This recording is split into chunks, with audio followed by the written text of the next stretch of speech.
Mic check, mic check. Good afternoon, everybody. We'll go ahead and do a quick mic check. Good afternoon, everybody. We are being heard in the airwaves. Shout out to everybody tuning in today. I see you guys in the chat. Let me go ahead and pin that to the top. Appreciate each and every single last one of you. How do you stop this music? Here we go. Boom, boom, boom.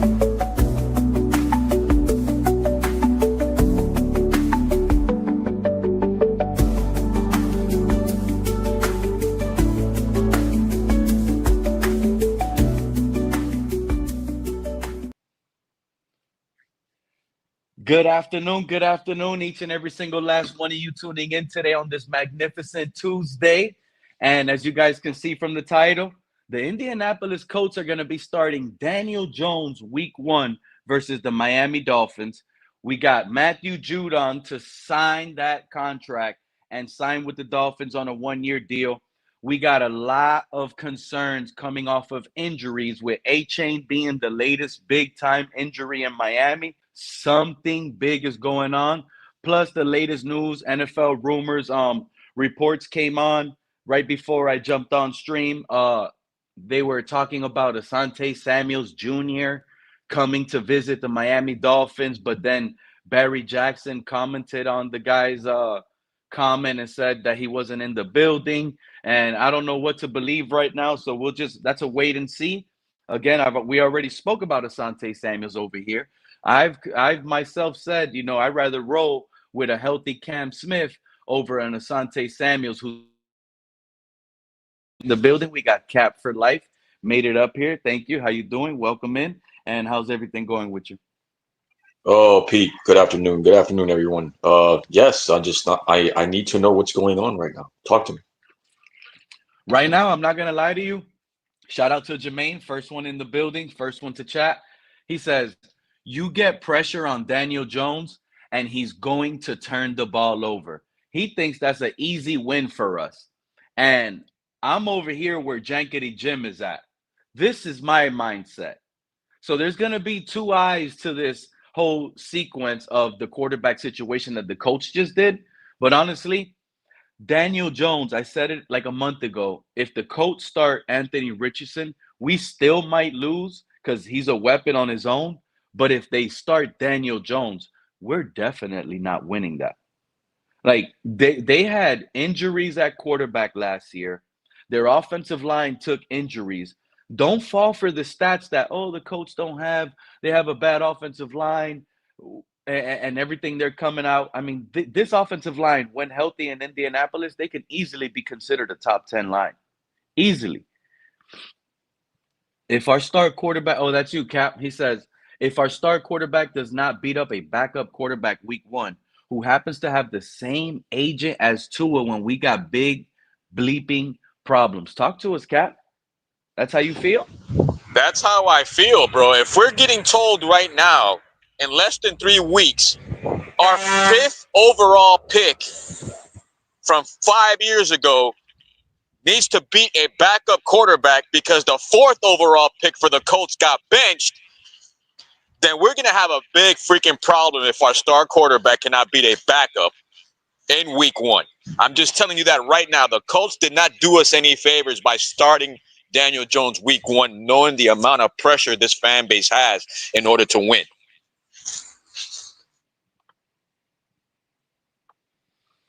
I hear you. I'm not going to lie. I completely agree. I hear you on that point for straight up. I'm going to tell you straight up.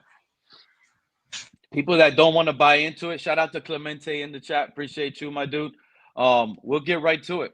We'll get right to it because the people that are not buying into this situation right now, Cap, look at our depth chart. I posted this depth chart over a month ago, and I was concerned about the 3 Qs we had. Look how many Qs we have on screen now, with the latest being Devon Achane. Devon Achane and this calf injury is a huge problem. Are you guys ready to hear about this? Because I do want to talk about some of the excitement we saw versus the Lions. Quinn Ewers, Zach Wilson look like stars. I do want to be able to be excited about the Matthew Judon signing, what it does to our defensive line.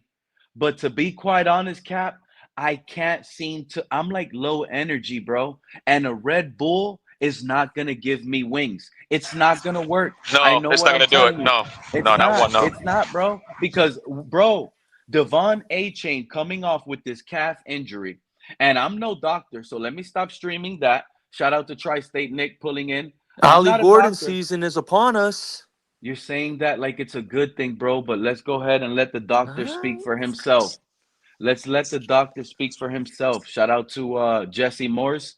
He Oh, talks about them soft tissue injuries are no joke, bro. and I need these people to hear it from Yeah, of yeah, his bro. You mouth. got to be You know very that careful with those calves, hamstring, groin injuries. He unfortunately suffered a calf strain in the second preseason game, and that could potentially put his week 1 status at risk. Now, calf strains are unfortunately notorious for slow healing and for re-injury. Just ask Christian McCaffrey. that's it.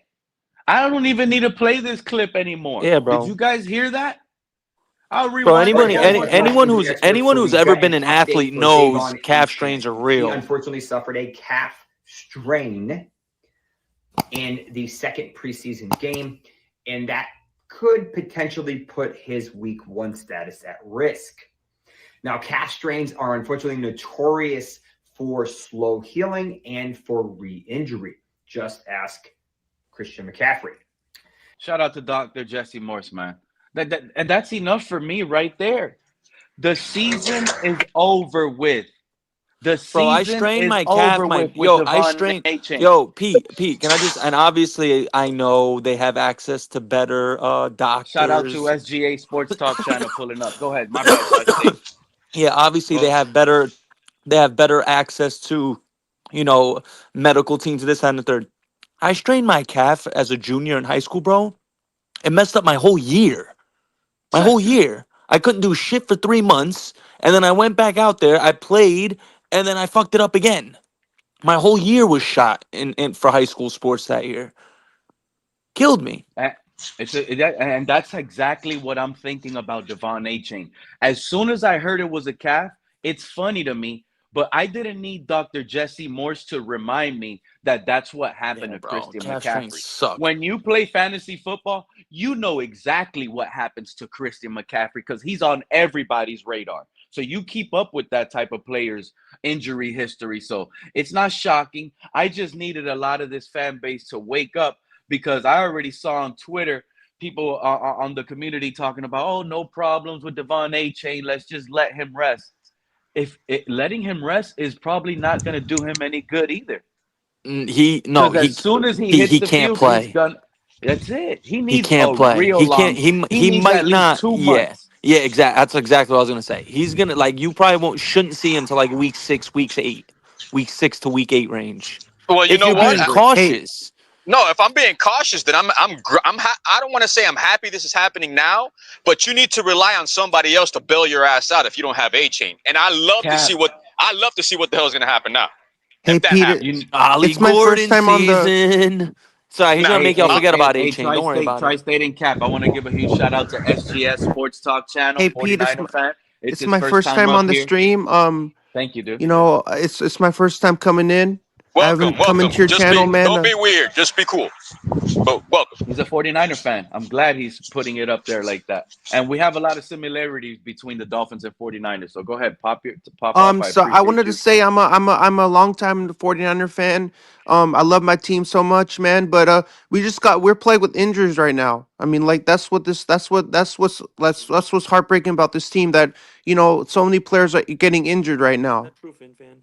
And that's just not cool, man, because like what happened during the regular season, if we have so many players injured, we're gonna have less players during playing in the regular season if we get a lot of players injured. Do I mean, you that's trust your just GM?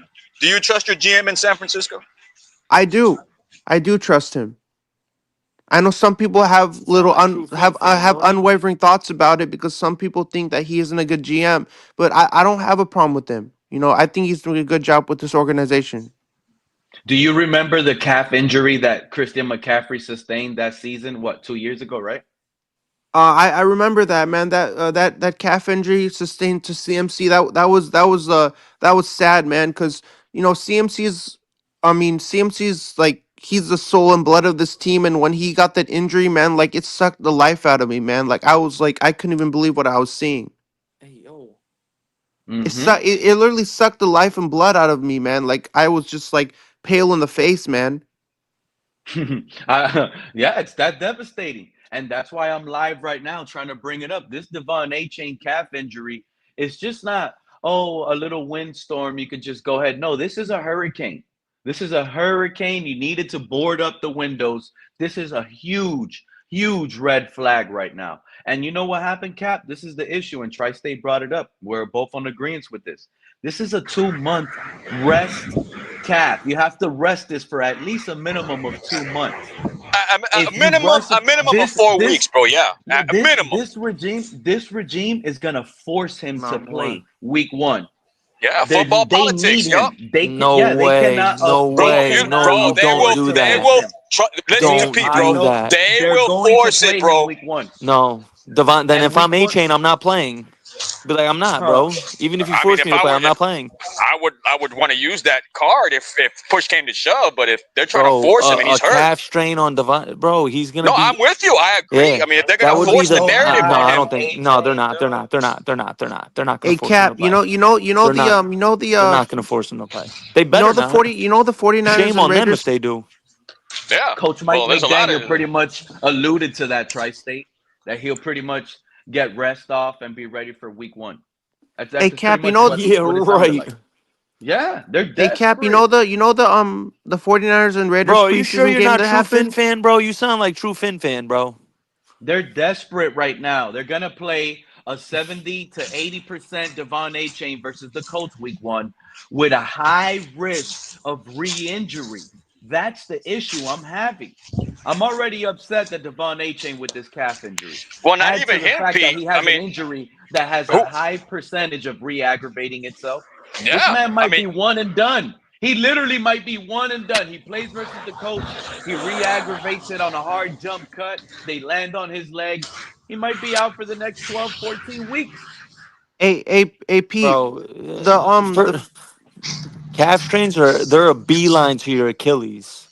It's almost like a You can hamstring rupture your injury. Achilles from a It calf strain lingers if you try all playing on a calf season. strain. It Your lingers all calf is a season. beeline to the Achilles. well, not even that. But who had an oblique injury last year on the team that lingered for like a month?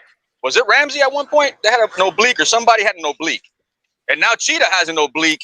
But everybody's going to try to rush Cheetah back because A-Chain's hurt. The irony in that I find hilarious when people were trying to get rid of him like not even 2 weeks ago, and now you need Cheetah Wait, to be on the Tyreek team. is hurt too? Well, they're has saying yeah.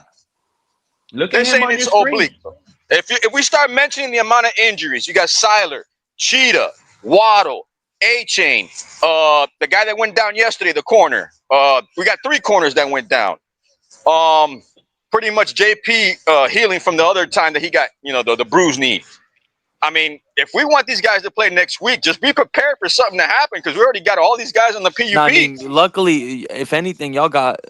I mean, you have the 3rd week and then you have the bye week, so you have the extra week. But that's still not enough to have them ready for week 1. No way. No way. No, but it's enough time to poach other teams when they get cut. So we're gonna have to get more bodies in here if that's the case.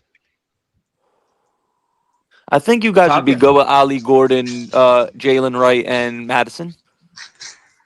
And then when they Jalen change Wright. good, you got to cut one of them.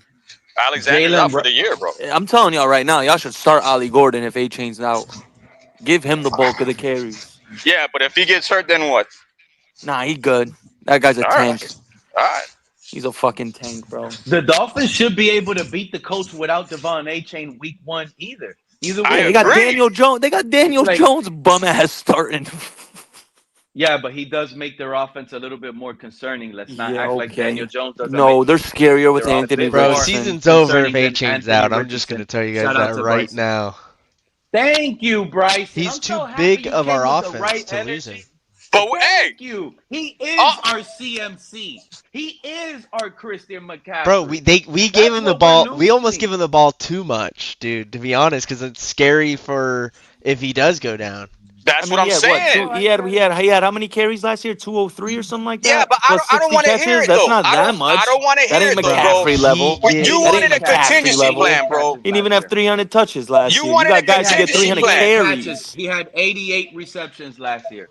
that's a lot for running back. I 88 get is a lot for running back. it is, but if he's gonna get hurt and we're relying more to him to catch the ball out the backfield, I mean, that right there, you better hope your quarterback has an alternative, because if we don't have a tight end, the quarterback better have a third or second read that he's going to be quick to get rid of the ball. Now that Achane's not going to play probably the first week.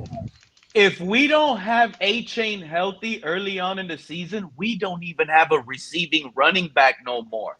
He is our only receiving back. Yeah, if you think about it, None yeah. of those other guys can catch unless Shamklin somehow becomes something. He had 281 Jalen touches Wright, last year. Jalen Wright looks But you have to bad. understand, he's Ollie not a Gordon looks very. like a hammer that could only run uphill. And then Mike Boone is new. Our running back room without Devon Achane is the least intriguing. You're saying Ollie running Gordon's back only room north-south in the whole running back, NFL. bro? You're deeply mistaken. You're Bro, that deeply guy. mistaken. He'll juke the shit out of you too, low key. No, we Hey, haven't hey, seen. He falls. He's Okay, off just platform. wait. Just hey, wait, bro. Pete. This kid's gonna make y'all say forget A-Chain. We don't want to pay him, bro. We got Ollie Hey, Gordon on Pete, a as a rookie That's contract for 3 years. crazy, dude. All I right, you'll love A see. Chain. hey, You'll Pete, see. I hope you're right. as a 49er You'll fan, see. I'm really Use concerned him as because trade bait next year. If Ollie Gordon pops off, most of y'all will be saying use Devon A-Chain as a I hope you're trade bait right. next year. I can't put that much faith into a rookie. That's Yeah, just That's what an I'm it's if, saying. too bro. That's early, bro. obviously an if. I said if Ollie Gordon pops off with Devon A-Chain's contract, that, don't be surprised. I think Devon A. Chain is one of those dudes, bro. Like I genuinely believe he's one of the best He football is. players He on the is our game. He's one of the offense. most electric. So, see, here's the thing with A-Chain, right? He's not a top 10 running back. However, he has top He's a top 10 three. weapon. He's a He top 10 weapon. he has top 3 home run ability. Which He's a which I top mean 10 is like, weapon. yeah, he can't go between the tackles and grind you out like a Derrick Henry, but don't let him get to that second level. You let him get to that second level, it's almost bye-bye. You know what I I'm mean, saying? I He don't got know. I don't know game-changing if there's home 10. run ability. You know what I He's a mean? When you're weapon. talking dangerous, you know what I mean? If you're talking one of the most dangerous running backs in football, yes. You know what I mean? But, would I take him over Josh Jacobs, bro? Be honest. No. Like, No, I'm not you saying. know I'm what I not mean? Would you saying. take But him over Josh Jacobs Jonathan also. Taylor? No. Come on, let's be Josh honest. Jacobs also. But you're naming one of the highest paid running backs in the league, Josh Jacobs and Jonathan When Taylor. healthy, I'm taking Achane over both of those guys, and I'm not You're afraid to admit it. crazy. You're Yeah. Hey, crazy. Yeah, 100%. No They're way. just a Healthy Josh different Jacobs is a style. more three-down It's a running weapons. completely back. different Bro, He's a style. hey, true Pat, three-down run. Let's not forget the essence of running backs, right? Hey, Achane is a Pat, can I You don't three-down speak? want back, too. you You don't don't want to want take I him want a off the field. three-down complete running back. Hey, Pat, Yeah, can I and speak? Achane is that. Can't Go ahead, block to save SGA. his Pop life. off. Uh, so um, so so my I'm concerned about the Bro, 49ers y'all running can't backs tell me right this now. ain't true Fin fan, It bro. is definitely So so. Bro, I'm Yeah, let that bro. man talk. Like, He's Let him talk. trolling, fuck bro. You out of Let him gotta here, be talk. bro. trolling. Yo, you want some That's not wacky true Gotta Fin be shit? fan. trolling, dude. You want some? Yeah, right. That he's wacky. No, that's He's not true definitely Fin trolling. fan. Go ahead, SGA. He Go ahead, yeah, 49ers wacky. guy. as a 49er fan, I'm concerned about the running back position right now because Isaac Guerendo's questionable, Jordan James is questionable, Patrick Taylor Jr. is questionable. CMC got to step up now. If he gets He's injured, gonna have man, to. we have no running backs right now. You guys I traded don't that know running about all back to the that though, Vikings, bro. right? Dude, the Who was it, to the 49ers, every Vikings? time someone goes down, they always got a guy that We comes just up. gave No, you but we guys only Jeff we only got Wilson back. CMC now. Like We just gave you Jeff Wilson. CMC's are. I mean, if he Every year CMC or whatever starting running back goes down for the 49ers, a no-name running back just explodes every year. Yeah, but they don't have that. They just got How rid do of we know? Mason. They traded Mason away to who? The Vikings, or who did you guys traded that running back They to? You just. guys should have never did that trade. Oh The yeah, they Vikings. traded Mason's somebody on to the the remember Vikings. when Yeah. remember when the Eagles played the Niners in the NFC Championship game and Purdy got injured and then Garoppolo got injured and Johnson got injured and then they had to put CMC as emergency quarterback and that guy couldn't do nothing about it. Yeah, see, I'm He telling you couldn't. He right couldn't now, do bro. nothing about it. They put You that. 40. You look. I'm Man, no, glad you're this. concerned, and I'm They gonna tell put you right now, CMC you're in the game concerned. in the NFC Championship Your game against the concerns, Eagles. listen, SGA, your 49er concerns are going to come to fruition and you're going to realize why you were concerned. The 49ers are Oh, injury get prone the just like fuck us. out of here, SGA. The 49ers are injury prone just like the Yo, Dolphins, you're a dude. Niner fan. How long you Listen been to a Niner fan? I've been on that. check out Hold look, on, the only I got receiver this. I you got this. guys Because I'm about have, to this expose guy him. has Ricky I probably know the Pearsall. Niners more He than has him. Watch this. George Kittle, an old tight end, and you got CMC. All right, That's yo, you're a it. Niner fan, right? Ayuk is I'm a banged Niner up. You fan. should be How I long? concerned. love my Who's your team, man. Like look? Matter of fact, I've who been did you guys riding with draft this in the team first round? What's Yo, that for dude's Pete. life. name? Pete, excuse me, Malik Pete. Give I'm me a Williams. sorry. second, Pete. Yeah, bro, that guy's first rounder is already hurt. Didn't your first round pick get hurt? What's that dude's Mike name? Williams. The Michael Michael Williams. Williams. Yep, out, gone. Everything you guys Yeah. draft, We everything you just guys drafted. do, We just you guys drafted have gotten Michael lucky. Williams, and he got injured. Like, what is up with that? We just drafted him recently in the NFL draft, and he got injured. Well, all your Yo, who receivers was are it? down What too. Yo, how what long kind you of been a what Niners fan, dog? what kind of Bro, BS is that, man? We just got him Kyle in the draft. Shanahan is a Yo, can I more ask him a question? No, Kyle what happened? Shanahan is What's it's up a with that Mike BS, McDaniel, Oh, right? bro. they're They're in on both it. They're not even identical. letting me They're talk. That's both some All right, BS identical, bro. right bro. now. Kyle Shanahan and Mike McDaniel are both identical, bro. They cannot be leaders of men in that locker room. They're buddy guys. They hang out with their players like they're players. He's not a real head coach. But He's not. If Jeff Wilson gets injured too, then what's going to happen with the running back core? You got the team. Prepare for a rebuild. This is what I'm trying to explain to you. Prepare for a rebuild. This is what I don't You like got, about the 49ers, man. They have too many injuries. I've been seeing this like over and over again. I've been repeating and myself you know over what's and over about again. to happen, I'm getting and sick and you want tired me of to. it. I'm getting I sick would and tired too. of this. This guy, And you dude. know what it is? And you know what the What? problem is? You What is guys it? paid Brock Purdy. Now you're not going to be able to build an all-star team around him. He's our Now you're going to quarterback. start seeing Brock Purdy's flaws start showing But up. You Brock Purdy's guys our replaced quarterback. Jimmy Garoppolo with Brock Purdy. He's our quarterback. He's gonna stay on this team till he retires. He has another 2 years. You guys are going to fire everything, and it's going to be 2 years too late. Prepare for a rebuild. The 49ers are cooked. I can't. Yeah, they're I can't. I can't. Expect the Rams and the Seattle Yo, Seahawks, led I by want to Sam know how long Darnold, this guy's been a Niner be- fan for. How long? to be better than you guys this season. I've How been a long you been Niner fan. Niners I've been a fan of Trey Lance, Jimmy Garoppolo. I've been going way back. Way back. All right, True and Fin only fan. the How long you last been? couple How years. long you been a Niners fan?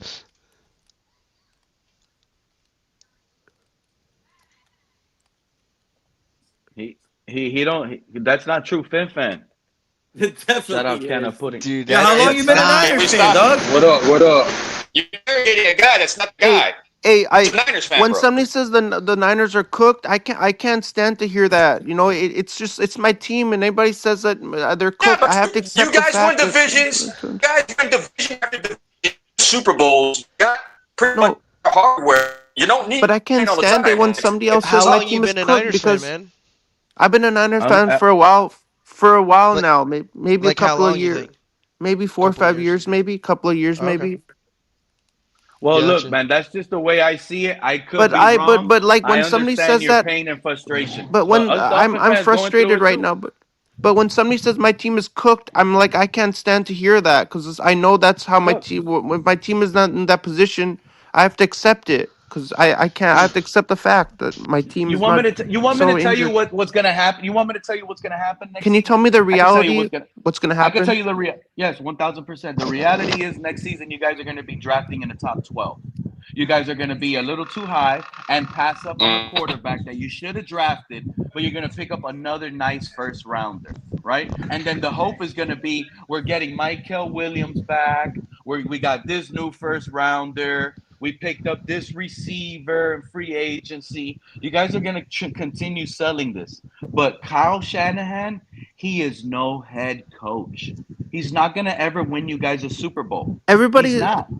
Kyle, people are saying they don't agree with Kyle Shannon. I like Kyle Shannon. He's an offensive mind coach and he makes good decisions. I like him. I mean, he's our He's coach. a terrible coach. He's our He's a coach coach. for now. He's a coach for Yeah. now. Yeah, the 49ers are going to be What's 1 up, and out. Lance? No, What's his up, dad. Done? His dad. I His see him dad winning was a with massive Niners 7 ain't games. shit. Like No. if they make it to the playoffs, they're going to lose. In They're not No, even so gonna Kyle make the Shannon's playoffs. dad yeah, was I with the don't even think they Broncos. will. Yeah, I No, don't even think they will. The But they might you get know what lucky. it You is that never the know. Cowboys are better than the 49ers right now? I realistically see the Cowboys beating the 49ers in a one-on-one bout. I don't. no. I I Kyle want to see Kyle if Micah Shannon's stays. I Kyle want to see if Shannon's Micah father stays. played with Yeah, I the. mean that's the big decision right there. If Micah stays, yeah, Listen, there's a No, I'm possibility. saying Kyle right now, Shannon's father was with the. all of these concerns you have, SGA, week 1, don't you guys play the Seahawks? Yeah, we play When the Sam Seahawks. We Darnold, play the when Seahawks. Yeah, So, you Sam love so them. Darnold, week 1, when Sam Darnold looks like an MVP candidate week 1 because of you guys, Hell no. just understand that Hell no. that's the reason why you guys are going yeah, down. yeah, Shout out to Jimmy the yeah. Gent, Jimmy the Gent pulling up to the building. Yeah. So the 49ers are playing the Seahawks on the 7th of September. Sam Darnold's gonna cook Brock Purdy. I already This know guy, it. dude. I already I'm know sorry. it. Thank you. I know it already. I know he's. Am I the only one up here know thinks it. he's trolling? Am I the Yeah, only he one? absolutely Yeah, trolling, bro. I'm saying he that's has to true be Fin trolling. fan. True You know Fin what fan the just problem popped up is in the here? building as Hey, Jimmy Faye, the Gent. give a Talk to minute. us, Oh, Let Jimmy. a really? real man This talk guy over sounds here. just Talk to like us, him. Y'all Jimmy. can't tell me you don't Hey, sound just like him. hey, can you guys He give me a don't. I minute? Let told a you. real man talk over here. First of all, you know what the San Francisco's known for? Bro, that dude You know what sounds San just like Francisco's known you. for? Huh? No, it's You know true what they're fit known fan. for? Forget about it. I don't even want to say it because I know today everybody's sensitive. You know what I mean? But get this guy the fuck out. He's Yeah. trolling you guys. You really think he thinks what he thinks? Forget about it. Get this guy out of here. Look Give at him a this SGA, call. the fucking New York. Send him 49ers on and the his way. Dolphins are in similar positions. Look at the screen right now. Devon Achane is hurt. Tyreek Hill is banged up. Darren Waller, nobody knows his situation. Aaron Brewer is hurt. All the Austin fans' emotional Jackson is status hurt. is I'm not hurt. Everybody's trolling. hurt. This How guy's do you being a think I'm fugazi, trolling? man. Hey, how do Being you a think I'm fugazi. trolling, man? Like, show me some I respect don't on know. here. Put Say your what? name. There you go. But how am I trolling? Dude, I can't help but laugh. Dude, Hold on, bro. You tripping now. Go You SGA. tripping. You on the wrong show for that shit, I tell you that. Out of here. You gonna come around here with that little voice? SGA, we're the You don't know what a AFC troll is, 49ers, huh? bro. You insulted We him a are little the bit. A AFC little bit. 49ers. Pop A little off, bit. SGA. You want me to leave? No, that's not true, Pete. That's not true. We're the AFC I'm not Dallas saying Cowboys. leave. I'm saying stand. If that's What how do you mean feel, pop off? like I thought talk you mean back. pop off Let them means know leave you're the not a stream. troll. No, pop off means let them Hey, know you're not a troll, bro. Don't let San these Fran, guys how about run you you off. put the camera on so we can see your face, so we know you're not trolling here. I'm not They trolling. think. Yeah, that's right. People know me when I don't You have my camera on. think you're They gonna know. fool me? You can fool these other zips, but they're not gonna fool me. You know I what I ain't mean? fooling Hey, this he shit, I trolling. tell you that. I don't know He who he's calling trolling. at six. No, I'm not trolling. Niggas is cornballs. Nah, nobody's like that. I Like, just want to can't- talk I just want to talk football on here with you guys. That's all I want to talk about. Shout out You to just Fred. wanna Pulling talk up. You trying to get us to How- talk how- about the I talk Niners? football. That's SGA. You it. trying to get us to That's talk all about the you've been Niners? doing. This is a Shout Dolphin. out to Like, I'm a you. Panther fan. How I old? don't come up here First trying of to talk all, about the Panthers. But, like- first of all, how old is this kid? I'm 29. I'm 28. I'm turning There 29. ain't no way you're Yeah, fucking he's 20. Oh, you trolling, just bro. said 29, He's 28. Yeah, he's trolling. You didn't even You get don't a even know date his yet. age, man. bro. I go to other people's YouTube channel. They allow all kinds of fans on here. Can't All you right, be man. open to 29, allow every fan 28. on here? You're 1000% allowed up here, my What we guy. got, man? What we got? No, 1000%. because What's I going go on, on man? YouTube. What's I going go on What on? other up, people's Fred? How YouTube you doing, channels. man? They What's allow going on, man? What we got? If We you allow can't, different fans up here. We allow different fans up here, but if you don't know shit about the Dolphins, then you gonna get demolished, my friend. Yeah, All I know it's a is learning curve. What's going on Yes, up it's here, a man? learning Let me curve. know too. no. All I know is Mike Too, Fred. McDaniel's. All I know is Mike McDaniel's the head coach of the Dolphins, Oh, you're about to get a tutorial, man. what You're gonna learn the the and hard he was way. a four. He was a four. He was a form. He was a four. He played.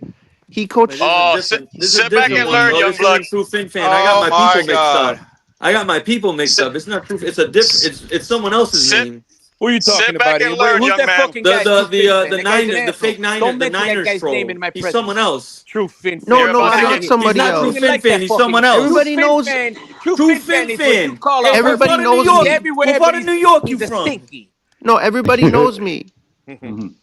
Even if I Fred, don't have let my me camera on, remind they them. still know me. Ain't nobody know Let me you. remind everybody why I'm we're a, so down. no, my Who the friends Let fuck me know are you me. remind fucking everybody kidding? why The we're only so people who down. don't know me is you Yo, guys. fuck the Niners. How about that? Your team Hey, Pete, what's trash. going on, man? What's But the you Fuck the guys, topic, you bro? are Niners. the only people who don't know me. Everybody else Fuck the knows me. Niners. Y'all stink. My What's Panthers good, going What Fred? down the? Pete, last what's Who the the week. fuck topic, Come bro? on, knows What's bro. you? the What's up? topic, bro? No, Fred, Here what's it the is topic? right here. Put two no, What's fifty the Niners are Give down. me, gonna give go me, a, 17 let and me, 0. You let go to me go that fake ahead. Hey, reason show? No, give me one second. Niners are gonna win Give every. me 1 second. Give me All one right, second, all Reason. right, 49er guy. Yeah. I all wanna right. Niners bring ain't this. I fucking wanna winning bring shit. this back Yeah, to a The sad Niners are state gonna of win mind. every single game. Hey, McCaffrey's man. gonna get Hey, can hurt, Pete One at a talk, bro? and time. that One Can at a Pete ain't time. talk Hey, One let at now? a Pete talk I time. want to over here. bring You One this at a back. motherfuckers can I you be want to time. bring quiet? this Hey, Pete, back you gotta to a take control of your negative. own show here. You got I'm big Hey, trying. Pete. One at a girls time. talking here I like can't. cheerleaders. It's Hey, called. I'm Pete. Come on, take sorry to control here. interrupt, Eh? There you and go. we're Go. just. This is Go. how it You gets go. down. Hey, go. You go. But this. I want to bring this back to a sad, negative mindset right now. Just listen to. the Shout 49ers. out to The Jesse sad. Morse, Yeah, the MD. Niners. Dr. Jesse Morse is going to remind us how serious this Devon Achane calf injury really is. Listen to the expert speak. All right, guys, Dr. Morris, injury expert. So we got an update for Devon Achane. He unfortunately suffered a calf strain in the Well, that's second not good. preseason game, and that could potentially put his week 1 status at risk. Now, calf strains are unfortunately notorious for slow healing and for re-injury. Just ask Christian McCaffrey. These why? Because the gastroc, which is likely which muscle it is, there's a gastroc and there's a soleus. The soleus is closer to the bone, deeper. This is crazy. A high percentage of re-injury to Devon Yes, Achane. bro. Yes. Yes. That's a That's fact. what's going on right now, Fred. Week 1, the Colts are starting Daniel Jones. Week 1, we might not even have Devon Hey, Achane on the team. hey, how Bro, Tyreek dare you say? Oblique. How dare you if say it, F the Bro, we're 49ers? hey, man, Then F kill the with the Dolphins, man. 49ers, Like bro. I'll go Kill with the right back 49ers, to man. you. Who's You a say F the fucking I, I, 49ers, Get I him, 49ers? say F Park. the I, Dolphins. come on, man. Come on, man. They're I Go want to ahead, give trash my Fred. too, Go point ahead, on. bro. Fred. Go, Fred. I want to Fred, go give ahead, my, Fred. Get him, Fred. I want to give my point on A-Chain, man. I don't give a shit about no damn 49ers. I don't give a shit about no damn 49ers. I like to Hey, say, Fred. though, Hey, Fred. yeah, if A-Chain's not there week 1 against the Colts, man, hey, man, like, it's a big blow to us. It's a It's big a blow big to us, blow. but it's a big blow. It's a big blow, It's been a Huge Of big course, blow blow. for we 50 years here. What the come fuck are we talking about here? come You know on, what I man. mean? Come on. Oh, A-Chain not starting week 1, bro. It's a blow to the Dolphins, bro. Come on, man. Fuck the Dolphins. I'm a Jets fan. That's what I feel. That's what I Oh, am. See, F. oh, oh, oh, man. See, I'm a See, hey, 49er fan. hey, F okay. the Pete, Dolphins. hey, I'm a Pete, Wait. hey, 49er Pete, you fan. gotta Damn. mute them. You Fuck gotta the mute them other Dolphins. team dudes, Hey, man. send me the memo, You Ben's a gotta Pittsburgh mute them fan, other Steelers. bro. teams Clean dudes, cut of man. fish. That's what You the fuck gotta I feel, huh? you You know gotta that? mute Fuck them the other teams Dolphins. dudes, man. Let me make my point, bro. Let me make my I'm but gonna that's let a you make your point. suggestion. Go That's ahead. suggestion. All right, Fucking all right, all right. bastards. You know, Get out of here. that's why we always sweeping your ass every year. I understand, bro. But Pete, back to what I was saying, man. But Hey, lower the tone there. back There's no need to back get to what I personal was here. saying, Pete. Back to what I was saying. Yeah, we're gonna miss A-Chain for that game, man. But me, fuck that, man. I expect me myself, Ollie Gordon, pick up that role right there and give us a strong run game right there, bro, and to still compete. Fields is You're gonna gonna need him run over more. you guys. We're gonna run And over you hopefully guys with Wright will Justin. show up. We're gonna run over you guys with Justin Fields. That's what we're gonna do. We're gonna sweep you Bro, like we should have done last year. are You you got lucky. Justin who? You Who? got lucky. Overtime. You got lucky with Justin an old who? man. Justin who? Fucking guys wearing a hearing aid here. You got I don't. lucky. I don't even know who he is. It's just me, Jimmy the Gent. You should do your research. You'd be talking a lot nicer to me if He you knew who I thinks was. he's Take. Jimmy Burke. That's crazy. You think you're Jimmy Burke? You guys still don't This know who guy this thinks is? he's Come Jimmy Burke, on. Dada. Huh? Forget about it. They You were fucking. mistaking. Hey, true Fin fan. They were mistaking you for the 49er fan. Oh, no shit. Yeah. You go. They thought you were the 49er guy. You troll so much. You're funny, dude. Nah, Appreciate you. you're But welcome. I you thought know I'd bring what? some To be laughter quite over honest here. with you, I don't want to hear any of your trolling today. Today is not the day for that crap. You know that? I'm sorry. And Devon I'm sorry. Achane is the problem. Devon Achane is the problem, bro. Look at I just been showing y'all offensive injury. I just strolled down. Look at Sealer. He's already banged up. Look at Jalen Phillips, Ashton Davis, Elijah Campbell, a key contributor on special teams, is probably out.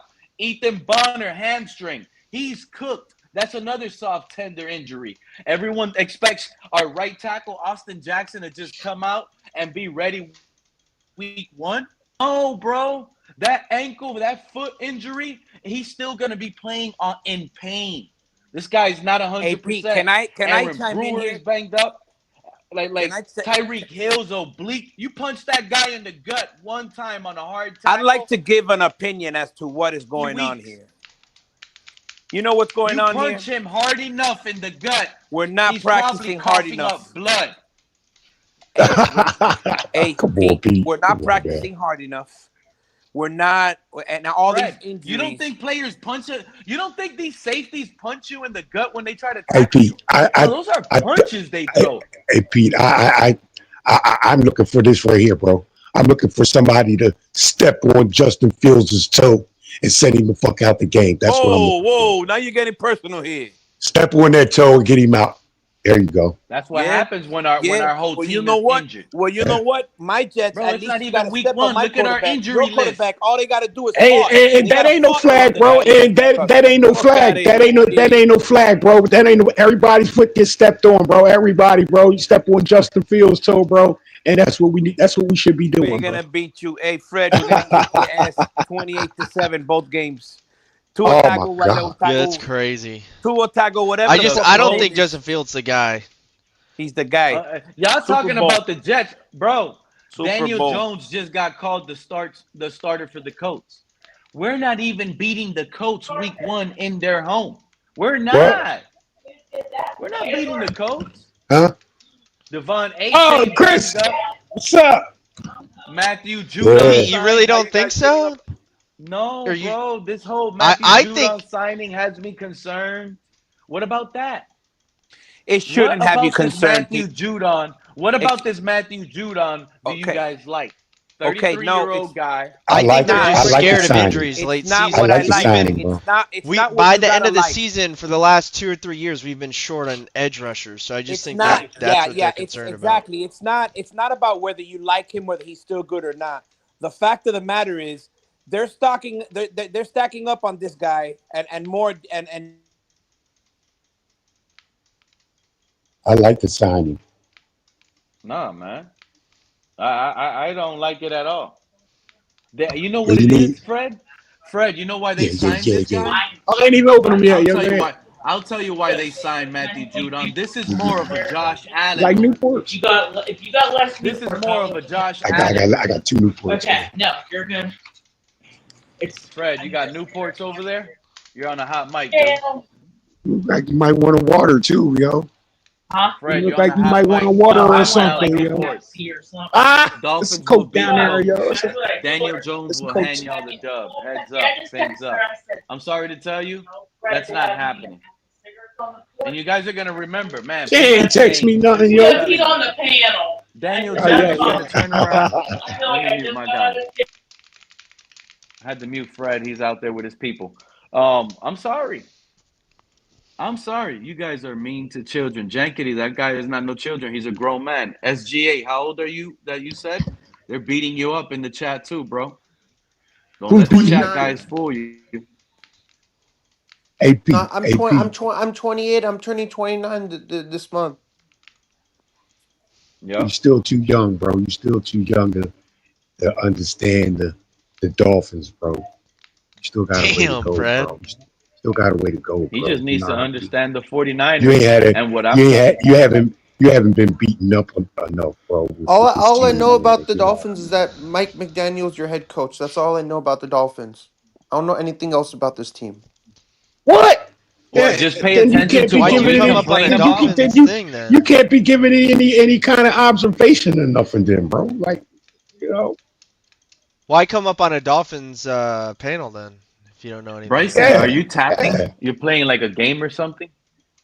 Oh yeah, I But can mute. Sorry. I go on other people's YouTube channels, and for example, if they're doing if it's a Seahawks channel, they can have Niner fans on there. They're not gonna start hating on you. They're gonna let you know because that's people. Other people are like that.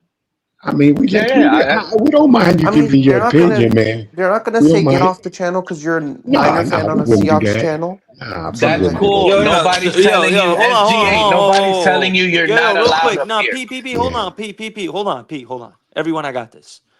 Yo, this is in fact the Dolphins channel. I'm not even a Dolphin fan either. The thing is, I don't come on the show to make this about my team. I'm here just being a fan talking about the Dolphins, which I just happen to know some things about. You know what I'm saying? It's not hold on, Daddy. Hold on, Daddy.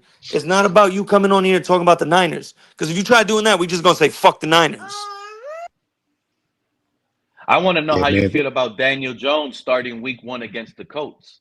That's what's on the title. Yeah, tell me, How yeah, do you I feel want to about know the that. Colts? I So want to hear How do that you first. feel about the Colts starting let me Daniel ask you Jones week something. 1? What are your thoughts on the Dolphins? How many games do you think they're gonna win this season? The Dolphins are a team that is hard to predict. That's the problem. You guys don't have a top flight backup. We have a top flight backup. We have a ceiling and a floor. Most fans have 2 predictions. That's how it is over here in Miami in injury prone land. That's the issue. But Yeah, but I'm a, which three Dolphins are do you want to see in the start of the NFL season? If you want three Dolphins, they have to be any three. They don't have to be in any order. I'm not going to lie. Look, this is the way I see the Dolphins. The ownership has 2 options. Does he want to have the I'm rookie a, of the year, or does he want to have the comeback player of the year? He really has those 2 options. And I think I'm starting to lean towards hopefully we can get rookie of the year with Quinn Ewers. That's the way I feel. He starts Zach Wilson. There's a high chance he flourishes with Tyreek, Jalen Waddle. Who knows what Darren Waller can convert and become again? In this offense with McDaniel, a healthy Achane, I think statistically, Zach Wilson could look really good playing safe football where he's not forcing it and he's just delivering the ball to the open guys when they're open. He will thrive. Quinn Ewers will thrive as well. So Man, they just played I so. wanted to get your thoughts. What were your thoughts when River Craycraft used to play for the Miami Dolphins, now playing for the Washington Commanders? What player? He was a former Miami I Dolphin. Hey, thought you didn't Craycraft Oh, know plays anything for about Laramie the hey, Tunzel? Dolphins, though. Are you he plays talking for the about Laramie Commanders. Tunzel? Yeah, No, he River said Craycraft was a former Miami Dolphins. Oh, He played River for your team. He Craycraft. plays for the Commanders now. I don't even think Craycraft oh will really? make that team, bro. I No, think he they'll just cut said he didn't know Craycraft. anything about the Dolphins, but knew about River Listen, Craycraft. you know what I think about River Craycraft? River Craycraft was a no-name in this league until he got with Mike McDaniel. McDaniel made him a receiver that he is today, and that's a prodigy of a Mike McDaniel player. He's on now, he's going on to other teams because of Mike McDaniel teaching him the ropes. He's a Mike McDaniel merchant. Mike But McDaniel creates wide receivers. He I really still, does. I still have.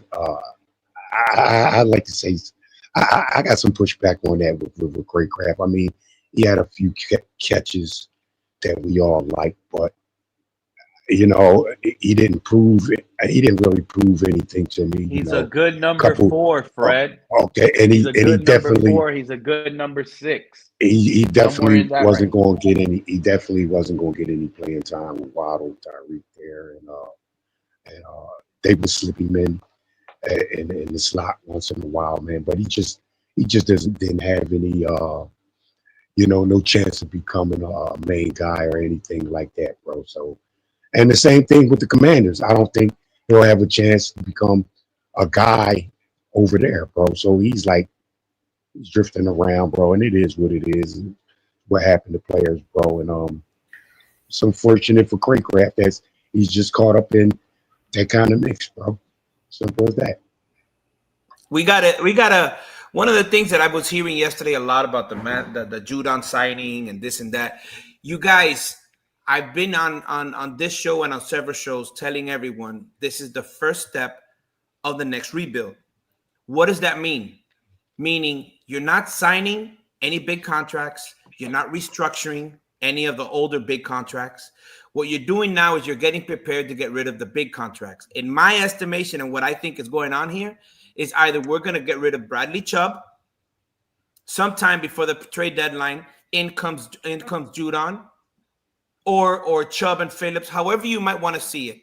Or the other thing is Phillips might be hurt worse than we thought. But in my opinion, it's looking more towards they're preparing themselves for when they get rid of. You know what? Yeah, Chubb. I need. Oh, wow, true Fin fan. I never thought about it like that. What you just said is crazy.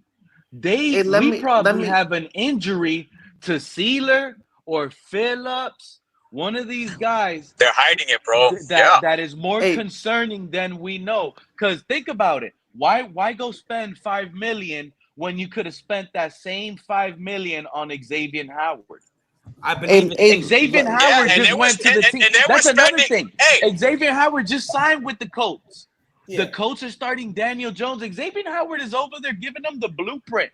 Thank you, Xavier. Bro, Xavier Howard is over there. Hey, let me give you We're gonna jam these receivers. We're gonna jam them up, take them out of their spot, and we're gonna create a controversy in Miami by picking Tua off 3 times. Because Xavier Howard, bro, he was with Tua 3 years? We were not budging past $3 million the past offseason. Now we're giving a guy almost double.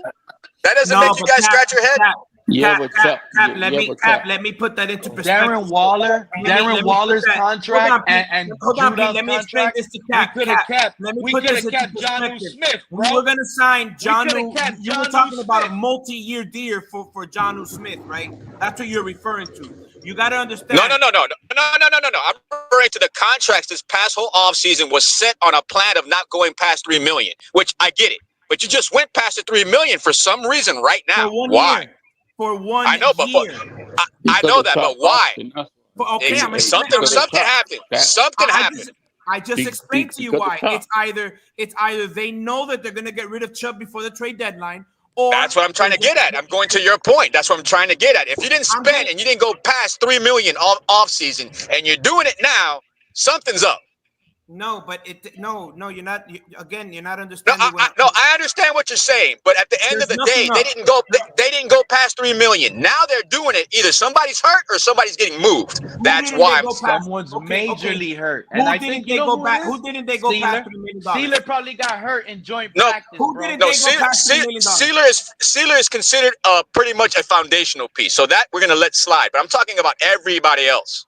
Everybody else, free agency wise. Everybody that we've signed on this team has pretty much been $3 million or below. On your screen, true Fin fan. Look at your screen. I understand, my brother. I understand what you're saying. Is it Jalen Phillips? I just gave you the reason why. You're not understanding. I hear what you're saying, but what I'm trying to tell you is it doesn't matter how much you spend on that 1 year deal because it kind of does because we have no money to spend. We have no money to spend. I get that. It doesn't count against the cap, bro. I get that, but we have spent nothing but $3 million or below all off season. Now we're going past that. Bro, this is incredible. Okay, bro. All right, bro. It's not that hard to comprehend what I'm trying to say, bro. They have a set plan for $3 million. They're paying more now. They're paying more now. How much was Darren Waller, Cap? How much was Darren Waller, Cap? $1 million. You want to know what else was $1 million? All the other corners that we got in the offseason. You want to know what else was $1 million? All the linebackers we got this offseason.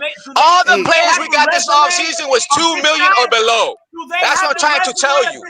It doesn't matter about the resume. It's about the money we're spending. We're spending below $3 million, and now we're spending more because either somebody's getting traded or somebody got hurt. If you would stop and listen to what I'm saying, I'm agreeing with your point. But what I'm trying to tell you is we haven't spent past $3 million. Everybody we spent money on are on incentive-based contracts, not passing $3 million. So what I'm trying to tell you, if you listen, I'm on your side, is that we're wasting $5 million for a reason. We overspent for a reason. What is that reason? What you're saying. Yeah. Okay. An injury or now you understand. Now you understand what I'm saying. I get you. We're better I don't understand that, bro. We trade Phillips out, and we signed Christian Wilkins, bro. Think about the defensive line we'll have. Fred, how many got Fred besides Sealer? Fred, how many guys have we signed that we broke the bank for this offseason? This is I where want Phillips gone, bro. That guy can't cover. No, I need Fred to understand. Fred doesn't understand, so I'm trying to educate Fred. This is what I'm saying, bro. This is what I'll check out what I'm saying, bro. You got Bradley Chubb, who's definitely probably be going, just like True Finn said, he might be going by the trade deadline. Okay, now because of injuries too and age. Then you got Jalen. Okay, those are two different subjects. Hold on, bro. If we're 7-2, you think anybody's getting traded? Hold on, bro. Then you got Jalen Phillips, bro, with the 2 knee surgeries, bro. He could be going at any time during the season, bro. You know what I'm saying? Then and now Chop Robinson's hurt. Nobody knows how serious it is or whatever, man. But that could probably affect his game. Bro, we're hurting at defensive end. Now, your argument and what you want to know, those are two completely different things. You're asking me why you don't understand why we're spending cheap. That's what you asked, right? You asked why we spend cheap, right? You say you didn't understand why we spend cheap, right? Because we gave Judon $5 million, bro. Okay, I'm not arguing the money. I'm not saying there's nothing wrong with that. There's nothing wrong with that. I'm telling you that we wasted money. 33 years old, Fred. Exactly, bro. It's a 1 year. It's a 1 year deal, bro. They gave him $5 million, bro. Come on, man. Who's saying there's anything wrong with that? I would have rather traded for that cornerback that the Eagles have that was blowing up in preseason and got 2 interceptions. That rookie that they're about to trade out of there, number 24. You guys are still not understanding where the Miami Dolphins are right now. That would have been better. Why didn't we trade for a corner? We signed this old guy off the street. Come on, man. 30. Come on, man. Hey, look. You act like $5 million. You act like $5 million is going to break the team, bro. Where I got a problem. Hey, look, where I got a problem is, bro. That's what Greer's doing. He's acting like a dollar trademark. That's not me. That's problem. That's your general manager going cheap. Where I got a problem is, man. Listen, please. Let's understand something. Let's understand. Can we like actually talk realistic things? The fact of the matter is that, hold on. Let me finish. The fact of the matter is, we had our window. It closed. The definition of a window closing means you no longer have the same amount of money as you did in the past. So you're preparing yourself to get rid of the big contract, Bradley Chubb, and have somebody for $5 million 1 year doesn't count against the cap next. I agree. I'm not arguing that. Who says that I'm arguing that? I'd rather see Grayson Murphy get snapped anybody who's saying before we're a going 33-year-old Matthew Judon. Because we don't have the money. Exactly. That's my point. Exactly. That's my point. So now when somebody complains about us attaining Judon, you're not trying to get a superstar here. You don't have the luxury, but what you're looking is into the future, or better yet, into the very near future, which is, can we be in a situation where we're 2-6, 2-7, and if we're at that point, we're gonna get rid of Chubb because somebody's gonna need a pass rusher, and somebody's gonna take this money off of our backs, kind of like what Pittsburgh did with Ramsey. So exactly. What did we do? What did we do with Pittsburgh? Okay, we didn't get a corner, but we solidified the safety. Now we get rid of Chubb. Okay, we're gonna have Chubb, a rookie, and an injury-prone player. We need one more guy. He might not be the 4-time Pro Bowler he was in New England, but he's still semi-solid, right? So that's how you think moving forward. Now, people want to sign somebody for $50 million, guys. That era is gone. That window is closed. There's nobody available for that. Nobody was expecting that, but that still doesn't mean. That's what I'm saying. Still doesn't mean that this is a bad signing. No. I love the signing. I love the signing. No, and you know what? I'm glad you know what they're doing. Look, how come Chop Robinson doesn't have a Q on his name? Everyone is missing the main point. We could only go off information we see that they give us out.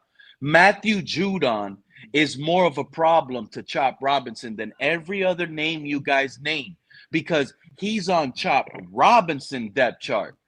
It's probably Chop Robinson that has a bigger injury than the team is trying to let us know. That guy probably has a few broken ribs. He probably has a few broken ribs, and they're trying to hide it. I might think be it's right. JP. I think it's Jaden Phillips. And Yeah, Chubb, me too. Jaden and Phillips. Chubb number one. Jalen Phillips has Quentin Bell and Cameron Good behind him. Looks like he's safe to me. Chop Robinson has Mohamed Kamara, Derek McClendon, who probably both be practice squad guys because Matthew Judon is going to jump to second. Matthew Judon might even start taking snaps away from Chop Robinson. I'm trying to tell y'all, this is more of a problem to Chop than it is all those other guys we realistically named. Yes, it is. He's going to eat Chop snaps. Judon didn't sign here to not play. He's going to rotate with Chop. Chop is banged up, and they're hiding. Chop is the cheapest one, though. They're going to go after the contracts. That's the football politics. They're going to go after JP's contract. He's up. Chop Robinson is on his rookie contract. He just came off a 6-season campaign in his rookie contract. Matthew Judon is here to relieve the pressure from Chop Robinson. I agree. Yes. To get him not have to rely so much on Chop. Okay, you got Chop this. looked terrible in preseason with the 5 snaps he did, by the way. Oh man, terrible. Listen, bro. Listen, I'm not even worried about preseason, dude. Like you guys put too much stock into that. I'm looking at what the guy did in games that count last year. How he ended the second half of the season. I'm not. Nobody's gonna lose a job on a rookie contract. Off of preseason unless it's injury. Sorry, bro, that's not gonna happen. You know what? I still like the signing. Look at this. I like Almost all of our starters are hurt, bro. I love the Look at the starters. How they all got the Dolphins. The one thing that they haven't had this year, it's depth. Now you have depth. Oh, and also experience. And experience. You think Matthew Judon? Exactly. That's a great point, Mr. Park. You think Judon isn't going to be a big time help for Chop Robinson? Absolutely. Exactly. Exactly. I think McDaniel's a liar. McDaniel's a piece of shit. That's what he definitely is lying. Because he said the other day in the press conference that Judon's signing was not due to an injury, basically. No, I think it's an injury. Yeah, but I'm just saying. I agree. I'm just saying. McDaniel's saying it's not. I believe got broken ribs. If you ask me, hey, you know what, Mr. Paul? I think it's David Phillips. I think he broke a few. You know what, Mr. Paul? You know what, Mr. Paul? Matthew Judon is a good signing because of all of them are injured. Bradley Chubb, Jalen Phillips, and Chop Robinson, bro. Absolutely, it's a good. That you cannot. And they're all injured. Find me. But the reality is, I like the Grayson Murphy and Quentin Bell signing for 1 year, $5 million. Tell me why it's a negative. Give me one negative. You can't. Because Grayson Murphy is an up and comer. Are we gonna cut Quentin Bell or Grayson Murphy now? If we go through this 53, you guys start keeping guys, you'll see how many players you're gonna end up releasing because now you're forced to keep Matthew Judon. Hey, we never even should Matthew Judon play versus the Jaguars now on Saturday? He doesn't know anything about this Anthony Weaver scheme. What, we're just gonna plug and play him week 1? Who? Judon? Judon's a veteran, bro. Judon does know about Wheeler, bro. He does know about Wheeler's defense, bro. He came out of Wheeler's defense, bro. In Baltimore. He did. He was with Weaver, bro. Hey, Baltimore had a played with Baltimore. He played with the Patriots. Is actually here because of Weaver. Weaver probably said, "Bring in that guy." Yeah, hey, that's what I think. That's what I think. I think as Weaver said, "Oh, we got a chance to go get him. We got a chance to go get my man." You know what I'm saying? Let's go. Let's do it. Let's do it. One of my guys. He fits my scheme, but people don't know that. Exactly. I was keeping that under wraps. I was wondering when anybody was going to say, "Wait a minute, he played with Anthony Weaver." But you know, sometimes people talk, but they don't know. That's what that is. That's why he's here, because of Weaver, bro, and he knows the defense, bro. It probably ain't even got nothing to do with how injured anybody is. Just for the fact that he knows Weaver's defense and Weaver feels good about him, bro. And I don't want to hear any of you Weaver lovers out there. I don't want to hear y'all complain once about this secondary. Not once. Because when Weaver had the opportunity to go get a quarterback, he decided to go help out. Yeah, man. Yeah. But who say that's weak? Matthew Judon. Oh, now he has a Say golf that's buddy weak. to go You play funny, with. bro. You Now he's funny, gonna have a dog. golf buddy to go play with. You Now say it's Because all CP fun. he keep Go forgetting ahead, that Oh, let GM Mr. Park go. Let Mr. Park Weaver go, don't bro. have a clue what to do Let with Mr. that Park quarterback. go. He got Go this ahead, guy Mr. playing Park. 12 yards. 12 yards Go ahead, behind Mr. the Park. line of scrimmage. no Pete No. don't This guy's on Pete keep drugs, bro. that's okay. That's Pete. Go ahead, Mr. No, Park. Go ahead, man. Pete keep forgetting. He keep forgetting Oh, I'm forgetting. that we was not making all the decisions. Just like the GM is not making decisions. In some way, make Daniels not making decisions. That's You some. tell that to Fred and True Fin Fan. Nah, man. Nah, They man. just Nah, came Mr. out Park. and I'm gonna said, tell you "These something, guys Mr. don't Park. know. These I'm gonna guys tell you don't something, know Mr. what Park. they're talking about." I don't think Anthony I Weaver don't brought think this guy in. Entire I show don't They said knows that Anthony you're wrong, Weaver bro. brought this in. You're Mr. delusional. Park. They were the ones that said it. You're delusional, bro. So that's why I turned But around, Pete, I Mr. don't Park, and understand why said, you so against Weaver, man. I don't get it. The man is a good You're defensive never gonna get it, coordinator. Mr. Park. He has Next the He potential ain't it. to be a He good ain't head it. coach. He ain't Mr. it. This Park, is another next Yeah, move. yeah, he is. He He failed is. to. He tell is you it. about how This is He's another it. Weaver move. thing. He You failed can't to He listen address is to the Pete, it. bro. cornerback room. You go crazy He if you He's failed it. to stand address on the nothing. cornerback room. He don't So stand on now, nothing. He's an prepare ultimate for flip flopper. Cam Smith. Come on, man. Exactly. Prepare for Hey, Cam hey, Smith. You And know, the man's going to play Cam Smith out of position. He don't know what to do Pete, with this hey Pete, secondary. hey You Pete, could give hey this Pete. guy I know, Brian Ramsey, and he'll still put him back hey in Pete. I bad know, position. hey Pete. I know this, man. When you get ready to bring up something, right? I noticed this about you, bro. When you bring Now up you something, noticing something. it always be it comes with this what if. What if? You know what I'm saying, Pete? Come on, what if? Yo, I mean, you my guy, Pete. You know what I mean? I love you, Pete. You my dude, bro. But you always lead off with this what if? what if? What Yeah. if? This is You know what I mean, football. Pete? So This is football. come on, man. I understand. So when I signed in on my Hard Rock betting app, right, and I placed the bet in, aren't I from the beginning saying, "What if this team wins? I win money." This is a what if sport, bro. Wow. This is a what if sport. Oh Lord. Oh Lord. Yeah, Pete, but what if, man, is We are the what if team, Fred, and that's Hey, what is it that Tony said? Let's get real. We are the what if team. drunk. This is the what if team. Think about this. This is the narrative I push back to the national media, right? That I got upset like and shout out 4 to or Ellen. 5 live streams ago. Hold on, I'm sorry, Mr. Punk. You can have the floor, but this is a narrative I was pushing back like over a month ago on our stream we were having here. I said I got tired of the national media because now it's not the local 2 and ears anymore. It went national. NFL Network, ESPNs of the world are now screaming with this. And they're running with this notion that, oh, if Tua is healthy, they're a playoff team. But if he goes down, it's a disaster. They're not. That's my point. That's what I was saying. So I have an issue with a whole bunch of situations that go on. I'm calling them out, but it is what it is. Go ahead, Mr. Park. I want you to have the floor. No. What I was about to say is I'd like to comment that Alex R is making Alex down in R? the chat. what are you talking about, man? What Alex are talking about, Mr. Paul? What do you say, bro? Weaver, What's up, bro. Billy? Are you guys not aware how deep he was playing those cornerbacks? Didn't this community or this whole fan base cook a deep Josh Boyer? Bro, they ran Josh Boyer out of town because he was playing zone. Hey, Pete. Oh, Hey, Pete. no. Hold I got a question. For you. Yeah, Omar says we're playing zone, bro. Oh my Hey, God. remember I got a question.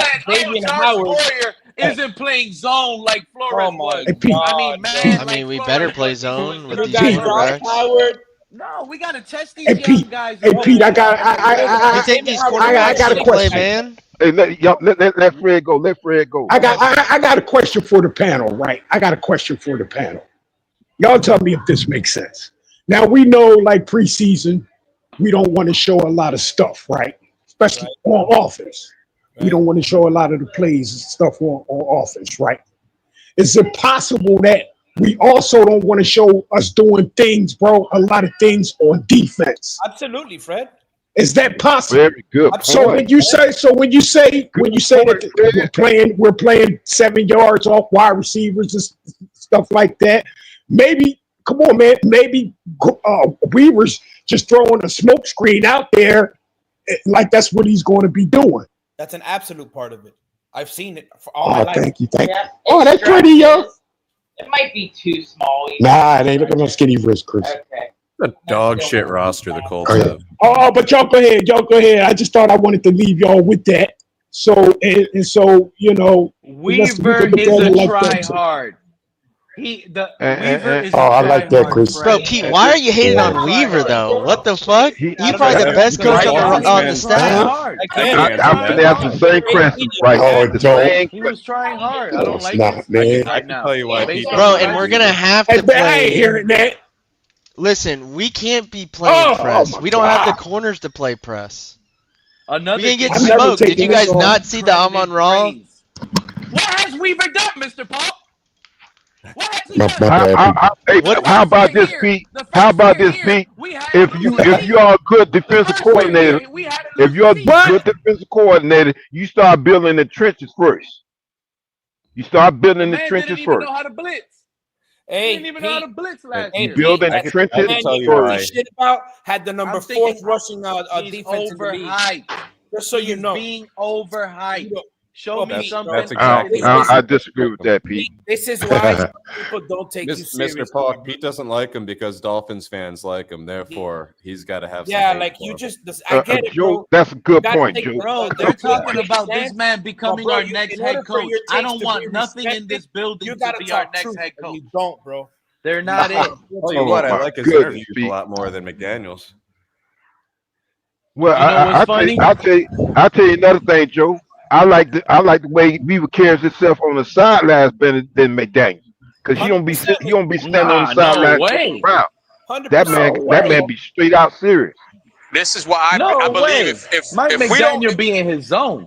if we don't do what we need to do by Yeah, week 8, they're gonna play Weaver. They're gonna put in Weaver, bro, to see what he has, because they're gonna be other coaches available in the next couple of months too. Yeah, but Cap, you know what bothers me about Cap, that? if the season goes to crap like every fan is It's not the predicting, team that they gave Weaver's not McDaniel gonna when he have no started. job. So Weaver's gonna have Weaver's- a team depleted of. These fans are hilarious. sucks. Bro, you're You crazy. guys Yeah, think, no. you guys think, If they give him a depleted Hold on, team, hold then that'd on. be fucked You up. know what's funny? Well, they are. Weaver's gonna be They going are. from high top Because right he'll probably now. get the By team mid-season and become a head coach we're without gonna be Tyreek. terrible. He'll probably How get is he gonna have he'll a probably job? get a defense that's depleted. He's because if they give the team when they give the team to Anthony Weaver, you're gonna tell me he's gonna have the same opportunity that McDaniel did at year 1 with the same money, same How draft is he picks, gonna and have a everything? job No, if he does trash? he's not. How And that is he gonna have So a then job? you're gonna have a guy who's probably gonna have a shitty record, and then say, "Oh, he's not good enough." Yeah, well, why? Well, you So give would it those be a guys- smart? you give So those would it guys be a 3 smart years off the decision bat. by Anthony Weaver to even accept that position here? Is it even? That's another That's another debate. That's another debate. Because all of you guys are saying we're gonna be trash. So if we're Why are gonna you be guys trash, acting that's like we can including go and get a Anthony good head Weaver. coach? Last time we wanted to go shopping for a head coach, we couldn't get one. So why is it going to be different this time? Hey, see, that's why I fuck with you, Joe, man. You sound, hey, Joe, you sound nice and cool, calm headed, bro. I don't know if it's your microphone or what, bro, but you know, you sound, Fred, you know what I mean, cool, calm headed, bro. That's why I fuck with Joe. That's why I like Joe, man. That's why I like Joe, bro. Same here, Fred. Joe, man. Hey, that's a new name, Joe. Cool. We need But Fred for real with though, that like, mic like who that. who I think it comes down to who else can we hire instead of Hey, Joe, Weaver. to your point, Well, what you're saying is factual because people seem to forget that McDaniel wasn't our first choice. What we wanted was Brian Dable. He left. Yeah. He didn't come to us to go to New York. Yeah. Okay? It was like Hey, True Fins. Hey, True Fins. How come? Hey, True Fins. Hey, True Fins. Hey, True Fins. Why you think they will turn down the job at Miami, bro? You know, He's from Alabama too, right? Yeah. He played with Tua in Alabama. He coached him in Alabama. Yeah. Oh. So why wouldn't he? So why wouldn't he want to come here, bro? He's familiar with this quarterback. Why wouldn't he want to come He here? had Daniel Jones as a better prospect. Hold on, Pete. Hold on, Pete. Go ahead, True Fizz. This is interesting. Fred is cooking. Okay, it's pretty simple, Fred. You know why, but I'm going to say it. Number one, he knows that the team that he's leaving has a guy under center who is all world. And he's not going to come to Miami knowing Tua, number one, knowing the franchise that he's gone up against. All right? He's not going to do that. He's not going to come here for those reasons. The main two reasons is he's not going to come to coach Tua, and he doesn't want to go against Josh Allen 2 times a year with Tua and the Miami Dolphins. What's best? Go to the New York Giants. So that's the same. That we're gonna face week one. Yeah, Truth is. So that's the same thing. That's the same thing as me saying what you just said. That's the same thing as me as saying he coached Tua in college. Okay, he know Tua. He know Tua. Exactly. You know, real bona fide quarterback, bro. So he don't want to take a job with a quarterback like that knows he's not going to win anything with him. There you go. Fred. Okay. Fred, he was the offensive coordinator. I think it's more the injuries. He was the one. I think it's more the injuries. I don't think in the office. Tomato, potato. Well, Bryce, it may be that this guy sees that Tua is not the quarterback that everybody think he is. Exactly. That's what we just said. Who's everybody? Because the media has been hard on. But not everybody. But some people think he is. That's why I said he chose Daniel Jones as a better prospect to work with than Tua. No, he didn't. I don't know about that. I don't know about that. Bro, the Colts. Period. The Colts picked him over AR. Build with Tua or build with Daniel Jones. No, because Daniel Jones is gone and he's still there. The fact he won a playoff game with Daniel Jones. No, but True Fans right because True Fans mentioned the player and the New York Giants organization over the Miami Dolphins organization. Exactly. And I don't think there's a coach in the league that wouldn't do the same. Well, Jim Caldwell. Look what that's deep, bro. Look at Jim Caldwell was in the house. They also, you got to remember, they handcuffed McDaniel when he got here with the DC. So what's saying that that's not going to happen when Dable? He don't want that. He wants his whole, he wants to make all the decisions on the coaching staff. Yeah, but McDaniel fired the last DC. He didn't want. He got the DC. But when he got here, McDaniel wasn't handcuffed, bro. What was McDaniel handcuffed with, bro? What was he handcuffed with? With the DC. Everyone knew that was a terrible decision to bring No. McDaniel wanted Fangio. McDaniel wanted Fangio, and then when shit hit the fan, Fangio's gone.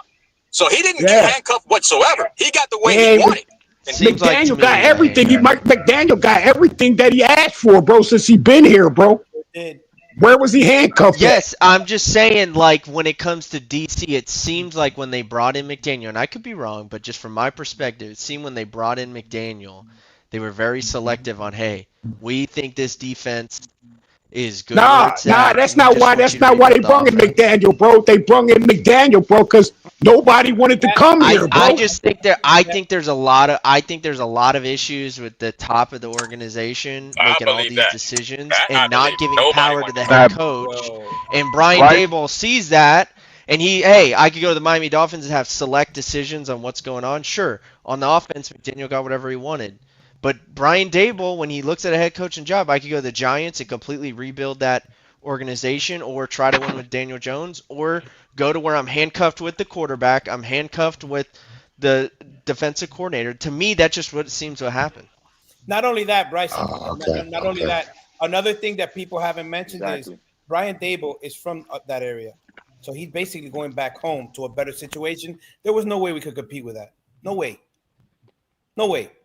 Because even if you say Daniel Jones or Tua, take your pick. I don't give a shit. The fact of the matter is you're talking about a franchise who is much more respected than the Dolphins have been. A franchise who in my lifetime, has won 4 Super Bowls, right?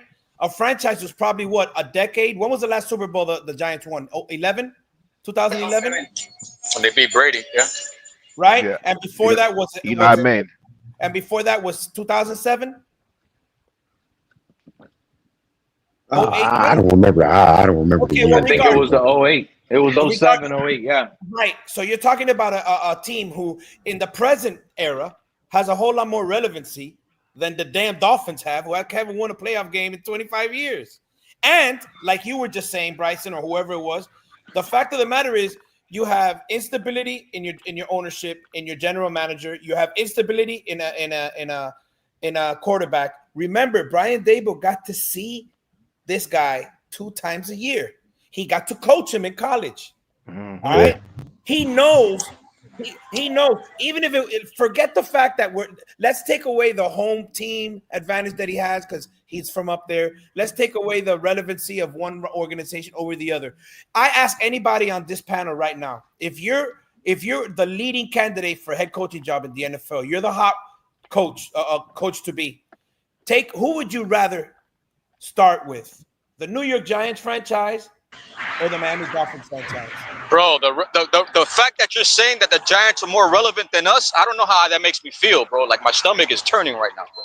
Yeah, well, you know. Yep. I mean, because I'm about to say Giants. I'm about to say Giants myself. I'd rather go to the Giants than the Dolphins. That's easy. Look at the Giants quarterback room. They have Russell Wilson, Jackson Dart, who they just traded up in the late first to pick, and they got Jameson Winston, Tommy DeVito. Hey, true fan fans. How about y'all throw Cleveland? How about y'all throw Cleveland Browns up in that mix? Why? He was looking at the Cleveland Browns job? I was just saying, since you're talking about which job is more appealing because of the quarterback situation, you know, Cleveland Browns situation might be a little bit better too, even though they might not be looking for. No, Kenny, we're saying which. The question was asked, which organization would you go to as far as the stability of the franchise? Nobody want to answer it though. Still, even the Cleveland Browns is more appealing. Right, that's what he's saying. That's what he was asking. I completely disagree, Kenna. The Cleveland Browns are one of the least, because you're hoping on Deshaun Watson to come back on his fully guaranteed contract. You got quarterback hell in the whole room with 4. Adam Schefter came out today and reported that there's a high possibility the Browns, with their top 53, have 4 quarterbacks on the roster. Isn't that the problem that we want to have in Miami? Don't we complain about competition quarterback? The Browns might be one of the only organizations that's okay. We should go in with 2 guys. The reason why I brought Cleveland Browns up is because y'all talk about the instability of the ownership. The Cleveland Browns owner came out and stood 10 toes down on distributing power amongst the staff. So did Stephen Ross. No, he didn't. He said, I'm looking for 2 individuals. He said, I'm looking for 2 individuals to work together, to get along together. He didn't say, well, I put that, GM. but he didn't say, GM. Right, but listen, he did not say that I put the onus on the GM for drafting this guy. I put the onus on the head coach for calling that play. You get what I'm saying? I'll tell you one thing. He said Mike McDaniel. The next head coach of the Dolphins, gets to pick his quarterback. They got 5 quarterbacks to assess, and so it's funny because the coach could only pick their quarterback. We've always said that the Dolphins never bring in competition for the quarterbacks. Yet the Cleveland Browns are doing what we wish we would do, and now we're saying that that's not a better situation. Is this how Chris Greer is going to be able to save his job? Because the guy that chose the quarterback has always been Mike McDaniel. Greer has been filling in the holes. We'll know that. You know when I'll know that. Stephen Ross was the one that said that. It came out of his mouth. My next head coach will have the decision to pick his next quarterback. That's a great point. And that's why I said a while back. Remember a few months back, I told you, Pete. I said, if Mike McDaniel gets fired, okay, and Greer keeps his job, that to me is an indicator that Greer hasn't made all the final decisions in the draft. He's just doing his job. Coach told me to trade for Tyreek Hill. I made it happen. Other And that's why GMs this in year the they're not league doing can't it. do that. And that's why this year they're not doing it. I They're got giving Jalen everything to Waddle Anthony in the Weaver. draft, or however. You know what I'm saying? Yeah, that's exactly right. That's why let's look at this offseason and the draft. Have they drafted anything that resembles what Mike McDaniel likes to do here? The answer is no. Right? The Let's answer be is honest. no. Let's be Everything honest. they've done is for Weaver. Especially on the This is especially on the I got a defensive question, side, though. because I got a let's question. be honest here. Look, No, that's a this good new point. scheme That's for a good us? point. Isn't this Personnel. a new offensive scheme for us? Of course. Under Mike McDaniel, that's a new scheme. It's a scheme that Mike McDaniel brought over. It's a scheme that he has changed offensively for our team. It's Mike McDaniel telling Greer, I need these scheme fit guys. Right. This is the players. I got a just question makes for it you happen. guys. And it hasn't worked. And I'm Ask glad your you said question, that, bro. because it hasn't worked, whether you want to call it because of injuries, whatever it may be, it hasn't looked good. So now what I'm seeing The head is coach's fault. right. What I'm seeing is an upper management saying, listen, bro, we already gave you your style. We're not going for that. We're not going. We're getting the guards that we need, because we need to get physical up front. Yeah, We're getting physical on the defensive line, and we're going physical. You got to make it work with what you got. We spent plenty on you. Everything you see now. And let's be honest. And let's be honest. And let's be honest. Mike McDaniel is also the offensive coordinator, play caller, right? He don't have no one to come up to him. But Anthony Weaver, this is why he falls on those same tracks too. Anthony Weaver is out here requesting his buddy Matthew Judon to come into town to hang out with him. You're my buddy. Come here. Where instead of addressing major holes and should have got Xavier Howard. Xavier Howard would have been a better pick than Matthew Judon. Let me tell you something. No, with this draft here, they gave Weaver the key with this draft here, and we was doing just what a good defense coordinator is supposed to do. You start in the trenches first. You start. Hey Pete, I got a question for you, bro. Corner later on. We lost Wilkins. We lost Elias Campbell. It was more of a need than anything else. Hey Pete, I got a question for you, bro. Like I hear the Dolphins are working out the top cornerback on the market in Asante Samuel, right? What kind of? Where'd you hear that at? They're waiting for the physical. Don't worry about that, bro. Don't worry about that, bro. I got my sources, bro. I got my sources. So check it out, right, P. You ain't let me finish. You ain't let me finish the can. You ain't let me finish the question, bro. You ain't let me finish. But all I'm saying is I bought those reports too until Barry Jackson shut them down on Twitter. Okay. He didn't see Asante Samuels in the building. Okay, bro. Okay, bro. So suppose I'm right, right? Suppose I'm right that we don't know. We don't know if they working him out or not, right? But suppose they are working him out, right? Top cornerback on the market. What kind of contract do you think he's going to garner, bro? You think it's a 1-year deal with him too? Maybe even $7 million, something like they did Judon. I'm gonna be honest. If we sign Asante Samuels Jr., I think it's a bad pickup. There's a reason the Colts let him go. He's not very good. But we need corners, though. Very good. But we need corners, and we need good. We don't need trash corners. He's bad. But he's the top corner on it. He's the top corner on the free agent market, bro. And he can't tackle and has a bad neck, Fred. Yeah, that is. Fred, to answer your question, Fred, I think it would be incentive based, just like everybody else.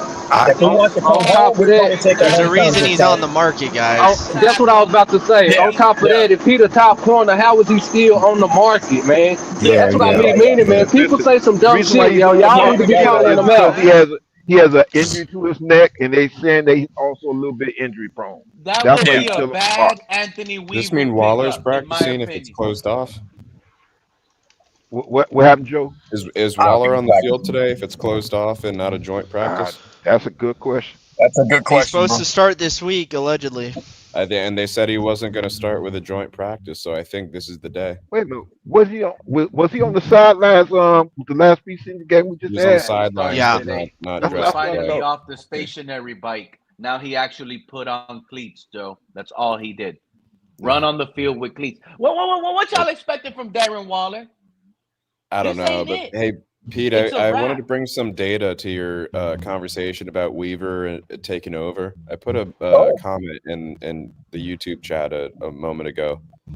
I looked it up. 1/4 of interim head coaches, and this is going back to like the 2000s, when it was more common than more recently.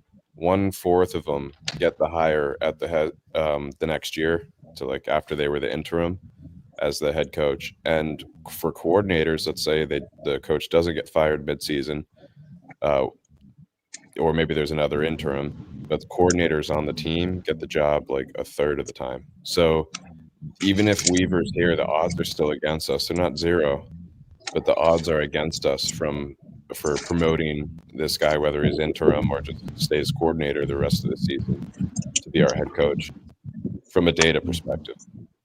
And then the other thing we got to look at too, Joe, is that there's also a chance that another team can come Right. and grab it as well. For sure. Because he had an interview, last off season? Yeah, and there's not enough pride here to want to take this head coaching job over another head coaching job, and another job might be more attractive because you're not stuck with Tua.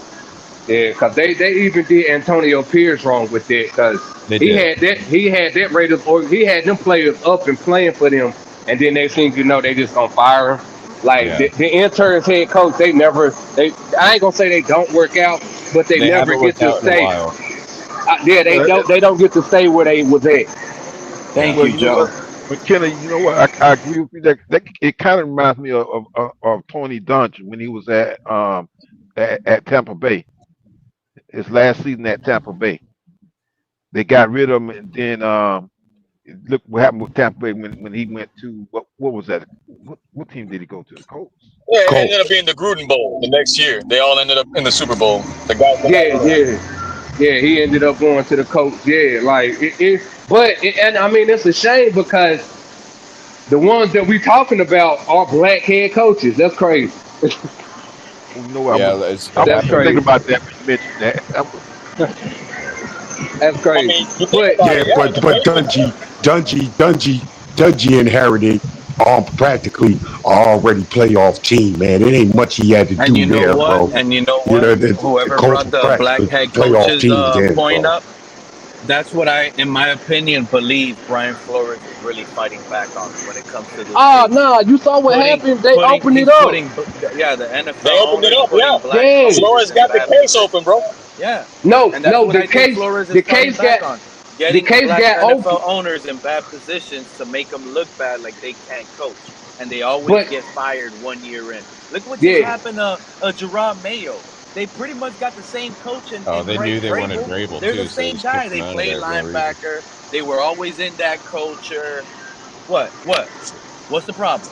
Why was Gerard Mayo fired? They got the same crap at Mike Vrabel. Well, they only opened up. They wanted the linebacker that played right next to him. They only opened up Brian Flores' case to the way it is because of the John Gruden case. That's the only reason why the Brian Flores case got opened up the way that it did. That they're allowing him to continue. Other than that, if John Gruden would have never went through what he went through, I don't think Flo case wouldn't be going through. I agree. You can't do one without the other, yeah. Gruden is even fighting back against emails and stuff. I think you guys were bullshitting about Asante Samuel. He was actually in the building today. Look, I want to tell you guys something. I want to tell you guys. Hold on, because this is very important. I'm sorry, Mr. Paul. All about the physical. Look, when we went, I forgot to tell you guys all of this. During the Bears preseason game, the chairman, CEO of Chicago was there speaking before the game started during the broadcast. And the man blatantly admitted how these guys work. And it's confirmed. These owners, these CEOs, the chairman, the vice presidents, they selected Ben Johnson because he was a fan favorite. Listen to me, okay? You could go back, go on NFL replay, start the game all over on the broadcast from week 1 preseason, Dolphins versus Bears, and you will hear him say that in the opening beginning. pay attention to what the crowd and the majority start singing, because Stephen Ross, and this is how the NFL is starting to swing and move, because the fans are being held. They're being heard, I meant. They're being heard.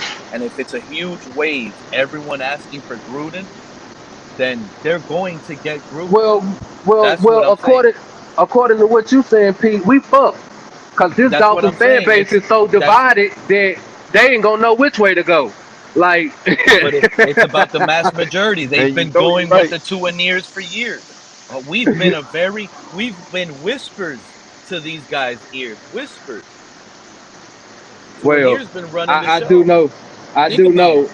I will say this, as far as this defense is headed, you know what I'm saying? I'm still standing on what I said yesterday on Iceman show, that Chop Robinson is not what we expect. I'm not saying he's not good, but I'm not saying he's not that world beater like we think he is. And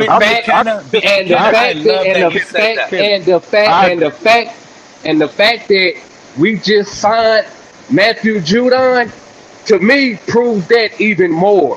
Thank you. I was trying to tell these guys earlier, this Matthew Judon signing is more of a problem to Chop. Because it can be a problem for Chop, but here's the thing. I think Grayson Murphy is better than Chop Robinson. That is, bro. I ain't gonna say all that. Man. Yep. I ain't gonna say all of that. Now, the other thing I don't like about the Judon signing is that didn't do nothing but kick the can down the road for our rookies. See, like I can understand if we had a bunch of players that we knew wasn't shit and we needed this older veteran to come in, but we still got a bunch of players that we haven't even figured out yet. Like Cameron, when was the last time Cameron Gooden been on the field? You know what I'm saying? It has no ceiling, bro. Since he took that catastrophic knee injury. Since he took that catastrophic knee injury. Okay, I get what y'all saying, but ultimately what I'm saying is, why are we, like, I understand we need some veteran presence. I get that. That is not wrong. But at the same time, why is we still going after these old cats that's on their last leg? Like, this Matthew Judon signing was going to put us over the hump to get to the Super Bowl. Like, why? It don't even make no sense. Ain't nobody. I don't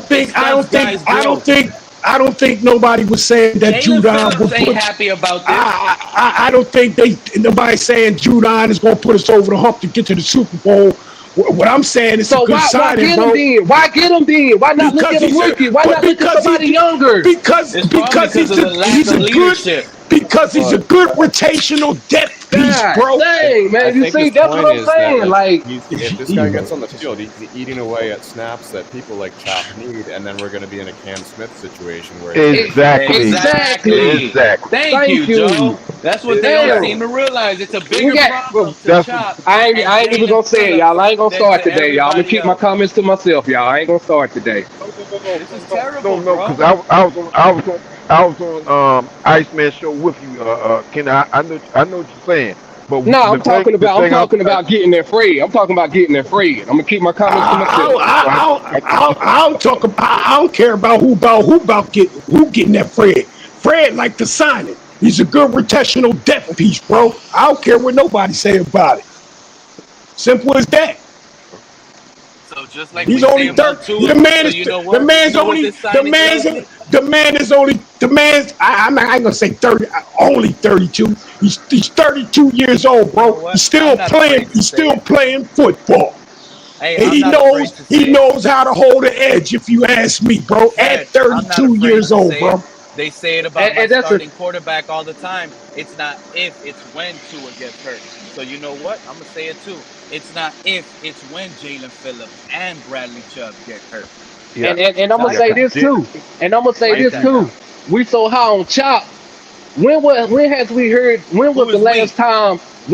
last time the Miami Dolphins fans has heard that Chop Robinson is setting the edge for the run game? Bro,